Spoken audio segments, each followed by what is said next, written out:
sinais no sol e na lua e nas estrelas e na terra, angústia das nações, em perplexidade pelo bramido do mar das ondas, homens desmaiarão de terror na expectação das coisas que sobrevirão ao mundo, porquanto os poderes do céu serão abalados. E então verão vir o Filho do Homem numa nuvem com poder e grande glória. Ora, quando essas coisas começarem a acontecer, olhai para cima e levantai a vossa cabeça, porque a vossa redenção está próxima. E disse-lhes uma parábola: olhai para a figueira e para todas as árvores, quando já começam a brotar, vós sabeis por vós mesmos, vendo-as, que perto está já o verão. Assim também vós, quando vides acontecer estas coisas, sabei que o reino de Deus está perto. Em verdade vos digo que não passará esta geração até que tudo aconteça. Passará o céu e a terra, mas as minhas palavras não hão de passar. Podem sentar, amados. Jesus, na sua última visita a Jerusalém, Jesus, a última vez que ele põe os pés na cidade santa, a Bíblia diz que ele chora sobre a cidade, uma vez que aqueles que estudavam, que aqueles que oravam, que aguardavam a vinda do Messias, não reconheceram quando ele veio até eles, não entenderam a sua vida. Irmãos, nos dias de hoje não é diferente, não é diferente daquele tempo, porque muitos pregam, muitos ensinam, muitos se preparam, mas não estão vendo os sinais da volta de Cristo. Aqueles homens amaram mais o século presente do que o Messias, amaram mais as suas posições, amaram mais as suas alianças políticas, os seus bens materiais, a sua posição no meio da sociedade, de que o Senhor Jesus Cristo. E a Bíblia vai nos dizer que Jesus, ele sai com seus discípulos e ele vai ao Monte das Oliveiras, como era de costume, e ele vai orar ali com eles. E eles, olhando dali do Monte das Oliveiras, se podia ver claramente Jerusalém, e se via um templo majestoso, o templo de Salomão, o qual Herodes havia reformado. E a Bíblia diz que eles, olhando, eles dizem para Jesus: olha, o Senhor viu que pedras bonitas, o Senhor viu que ornamento de templo lindo, porque eles ainda tinham aquela idolatria com o templo. E Jesus, olhando para eles, diz: olha, em verdade eu vos digo, que dias virão em que não ficará pedra sobre pedra desse templo que não seja removida do seu lugar. E um dos discípulos, aproveitando a deixa, creio eu que Pedro, né, que era mais ousado, ele pergunta para o Senhor e diz: Senhor, e quando se dará a tua vida? Quais são os sinais? Olha que pergunta sábia. Creio que o Espírito Santo impulsionou. E Jesus agora, ele começa agora a trazer o que nós chamamos de sermão profético. Ele começa a falar dos sinais da sua volta. Ele começa a alertar. A pregação de Jesus agora é uma pregação mais urgente, é uma pregação de despertamento, é uma pregação de preparação para os seus discípulos. E ele vai trazer coisas, irmãos, que não eram para aquele tempo. A Bíblia diz que Daniel, quando ele orava lá no Antigo Testamento, e o anjo vem e traz as revelações a ele, ele pergunta ao anjo: e aí? Quando isso vai acontecer? O anjo olha para Daniel e diz: Daniel, vai em paz, porque essas palavras e essas visões estão seladas para ti. Não é para o teu tempo, tu vai descansar com teus pais e vai ressuscitar no dia da ressurreição. Mas virá outra geração que será provada, que será embranquecida, que será purificada, e eles entenderão todas essas coisas. O que não foi revelado a Daniel, o livro que Daniel viu selado, é o livro que o Senhor desvendou para nós em Apocalipse. É o livro que João vê com os selos e os selos sendo quebrados. Mas o que me chama a atenção é aqui, que Jesus diz assim: haverá sinais no sol e na lua e nas estrelas.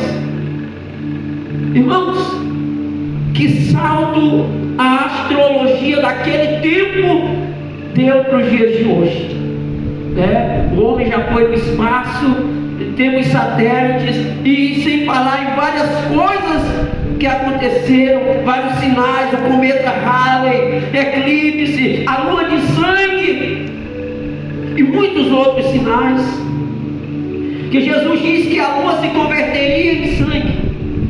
Converter não é exatamente transformar-se em sangue, mas porque o homem não podia ir lá tocar para saber que era sangue. Mas uns anos atrás nós tivemos, em 2015, se eu não me engano, uma lua de sangue. Quem lembra?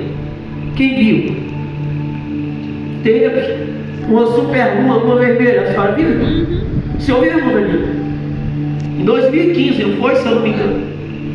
Então os sinais do sol e da lua nós já tivemos. Essa geração presenciou. Em 2004, e na terra a angústia das nações, em perplexidade pelo bramido do mar e das ondas. Em 2004 nós tivemos um tsunami. Em 2006 nós tivemos outro tsunami. Depois teve aquele do Japão. E esse ano nós tivemos um aqui no Brasil, né? As águas do mar se levantaram contra a terra, sim ou não?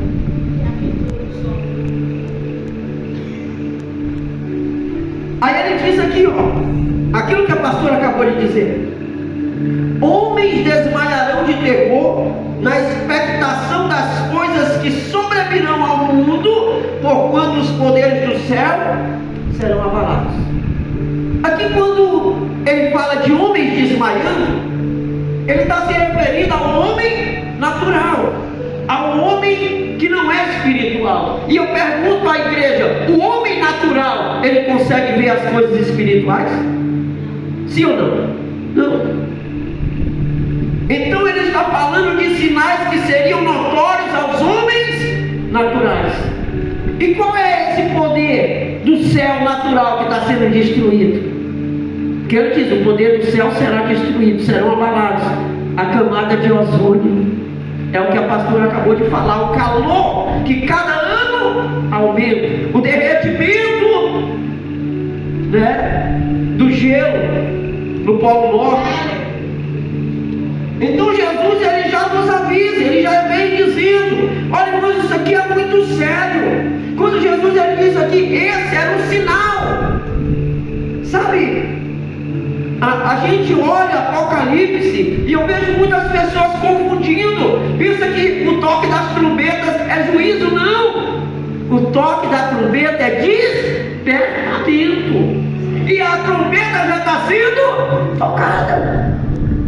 O noivo não vem antes do toque da trombeta, porque o toque da trombeta no casamento judaico é para despertar a noiva.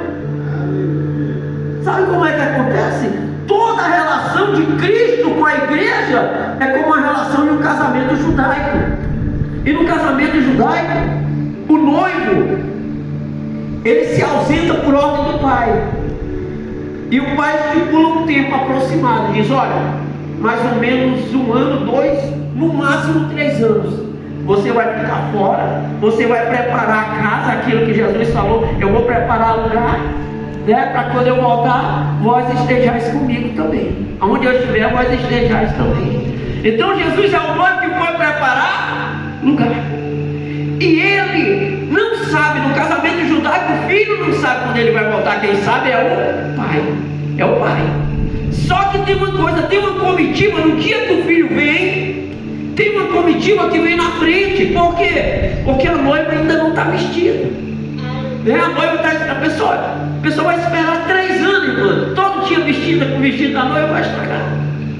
Então vem uma comitiva que eles trazem a chufar, que são um tipo de corneta feita de chifre, de cordeiro, e eles vêm tocando, e a noiva ouve, e ela vai se arrumar, porque em seguida vem o noivo.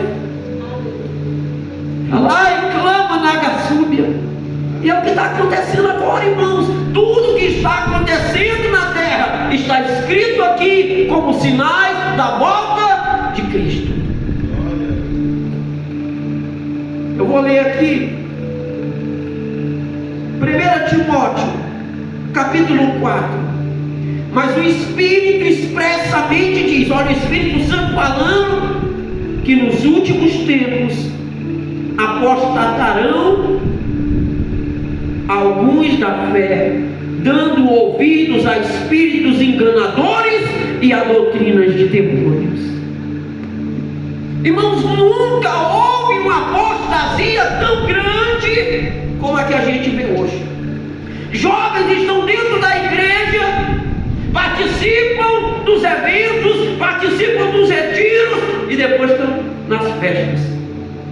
Se prostituem, assistem e se filmam em TikTok e outras coisas, funk, e querem estar dentro da igreja, e querem louvar, e querem pregar, e querem fazer tudo, pastor. Querem ter, eu digo porque eu vejo todos os dias isso.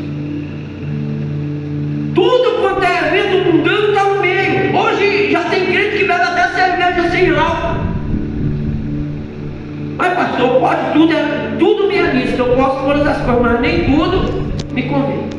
Mas pastor, mas essa cerveja é sem álcool, ela não causa dano nenhum a ninguém. Mas a marca dela, a empresa que constrói, que fabrica aquela cerveja, que produz aquela cerveja, é a mesma empresa que produz a cerveja que está destruindo famílias e famílias e famílias e famílias. Então, a luz, ela não se mistura com as trevas.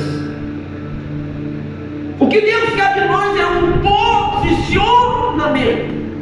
Salmo 91 diz assim: 1000 cairão ao teu lado, 10.000 à tua direita, mas tu não serás atingido. Mas ali está falando de posicionamento. O cara está numa posição que tem 1000 de um lado, 10.000 do outro. Se ele der um passo, ele é um dos atingidos e outro escapa no lugar dele. É posicionamento. Eu tenho que ter um posicionamento. Servir a Deus não é brincadeira. Aleluia. Sabe, Jesus, ele amava tanto os seus discípulos como ele nos ama hoje, que ele deixou essa palavra para nós, irmãos. E ele diz assim: olha, quando essas coisas começarem a acontecer, isso aqui é para a igreja, olhai para cima, levantai a vossa cabeça. Oh, aleluia. Jesus sabia que quando essas coisas acontecessem, a igreja estaria uma igreja cabisbaixa, uma igreja que olha para as coisas do mundo e deseja elas, uma igreja que já não tinha mais visão dos céus, uma igreja que já não olhava mais para o céu. Eu lembro que antigamente era difícil, era raridade você chegar no culto e alguém não testificar que teve uma visão com o céu. Hoje é difícil a gente ouvir alguém falar que teve uma visão do céu. Sabe por quê? Porque nós perdemos o desejo pelo céu. Sabe, nós temos muitos projetos de evangelismo, de muita coisa, pastor, mas muitas das vezes o nosso projeto de ir morar nos céus, ele não é mais como antigamente. A gente já não sonha mais como a gente sonhava. Já imaginou, irmãos? Eu fico pensando o seguinte: os camaradas saíram daqui e foi em Dubai. É na Turquia, né? Onde é Dubai? O senhor sabe onde é Dubai? É na Índia, não é? Eu sei que é nos Emirados Árabes, né? Dubai, aquela cidade lá que só tem magnata, que tem um cara que tem até uma Lamborghini de ouro, né? Uma cidade que é só gente rica. É uma das cidades mais maravilhosas da terra, uma das 7 maravilhas do mundo. É na Turquia, eu imagino que sim. E sabe o que é interessante? Que você chega numa cidade dessa e você se deslumbra. Quando você vai a alguns lugares, você se deslumbra com aquilo que o homem fez. Imagina o que Deus fez para nós. Imagina uma cidade que o próprio Deus é o arquiteto dela. O Deus que deu capacidade para o homem criar uma cidade que o outro homem se agrada. E o próprio Deus criando uma cidade, irmãos. Imagina como é essa cidade. Imagina a grandeza disso. Talvez hoje você mora de aluguel, talvez hoje você não tenha uma casa própria, talvez hoje você anda em rua esburacada, mas lá você vai pisar no ouro e no cristal. Olha lá, Managa Súbia. Naqueles dias os grandes desse mundo vão desejar, nem que seja assim, a casinha menor naquela cidade, não vão poder. Toda a fortuna deles não compra o que o Senhor preparou para nós. Sabe, hoje nós somos desprezados, muitas das vezes pobres, mas somos ricos da presença do Espírito do Senhor. Nós temos o nosso nome escrito no livro da vida. Levante a cabeça e olhe para o céu. É tempo de nós começarmos a olhar de novo para os céus, pastor. E eu digo de mim, porque quando eu cheguei aqui naquele dia, eu estava um vaso quebrado. Um vaso arrebentado, precisando de ser restaurado. E eu louvo a Deus, porque naquele dia o Senhor começou a restauração na minha vida. É como a pastora leu agora há pouco: as misericórdias do Senhor são a causa de nós não sermos consumidos. Porque o que a gente merece, o que a gente às vezes faz por onde é ser consumido. Mas Deus é tão bom, Deus ama tanto a gente, que Ele nos dá uma nova oportunidade. Aí Ele diz assim: olhai para a figueira e para todas as árvores. Jesus está falando: olhai para Israel e para todos os países. Israel é a figueira, porque em Israel, no Oriente Médio, a planta, a figueira e a amendoeira são as duas plantas que renovam primeiro. Quando chega o tempo da primavera, são as primeiras que começam a brotar e dar fruto. E Jesus está falando: olhai para a figueira e para todas as outras árvores. Quando já começam a brotar, vós sabeis por vós mesmos, vendo-as, que perto já está o verão. Assim também vós, quando vides acontecer essas coisas, sabei que o reino de Deus está perto. Em verdade eu vos digo, que não passará esta geração até que tudo se cumpra. Muita gente entendeu que a geração que Jesus estava falando era aquela geração, pastor, que ouviu aquelas coisas, né? Eu já vi pessoas até interpretarem assim, e não era. Jesus estava falando que a geração que visse acontecer essas coisas que ele estava dizendo. E qual é a geração que viu? Nós vimos e estamos vendo. Israel foi quase destruída, foi levada no tempo ali da Segunda Guerra Mundial de Adolf Hitler, voltou, se tornou uma das maiores potências do mundo e está sendo bombardeada de novo. Então Israel, ela produziu, ela brotou, Israel, ela trouxe fruto. Os acontecimentos caminham para a volta de Cristo. Aí ele diz assim, ó: em verdade eu vos digo, que não passará essa geração até que tudo aconteça. Uma geração bíblica, ela tem aproximadamente 85 anos. E nós começamos a ver esses sinais já no começo dessa geração que nós vivemos. Então Jesus mesmo disse que a geração que visse essa coisa acontecer não teria outra geração, né? A Bíblia está dizendo, né? Então, o que isso quer dizer? Nós somos a geração do arrebatamento. Nós somos a geração da volta de Cristo. Nós temos que estar preparados e preparar outras pessoas para ir conosco. Aleluia, Jesus. Aí ele vai dizer aqui, já vou encerrar, em 2 Coríntios capítulo 3, a partir do versículo 1: sabe, porém, isso, que nos últimos dias sobrevirão tempos trabalhosos, porque haverá homens amantes de si mesmos, avarentos, presunçosos, soberbos, blasfemos. Quantas pessoas hoje abertamente não blasfemam de Deus? Desobedientes a pais e mães, isso aqui a gente nem comenta. Ingratos, profanos, sem afeto natural, irreconciliáveis. Tem pessoa que desvia, não tem mais jeito. Você pode lutar com ele tanto que você quiser, ele não volta mais para a igreja. Caluniadores, incontinentes, cruéis, sem amor para com os bons, traidores, obstinados, orgulhosos, mais amigos dos prazeres do que amigos de Deus, tendo a aparência de piedade, mas negando a eficácia dela. Destes tais se afasta. As igrejas agora que é tudo pela graça. Jesus já fez o sacrifício, eu não tenho que sacrificar nada, eu posso fazer qualquer coisa. Eu posso andar seminu, eu posso beber cerveja sem álcool, eu posso fazer tudo, porque a graça do Senhor me basta. Eles estão anulando a graça. A Bíblia diz, dizendo: se sábios são eles, loucos. E não só se perderam, como também fazem se perder aqueles que lhes dão ouvidos e crédito. Amém? Mas nessa noite o Senhor traz essa palavra para a nossa vida.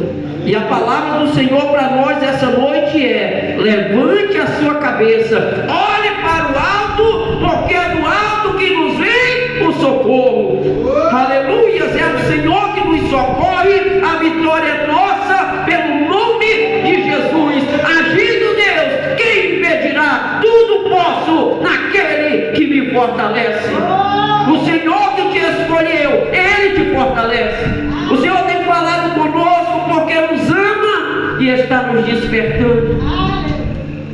Desperta, igreja. Acordemos enquanto é tempo, porque o nosso Senhor está voltando. E como foi dito aqui essa noite, bem-aventurado é aquele que quando Ele vier, Ele encontrar servindo, adorando, marchando na presença dEle. Eu agradeço a oportunidade em nome de Jesus.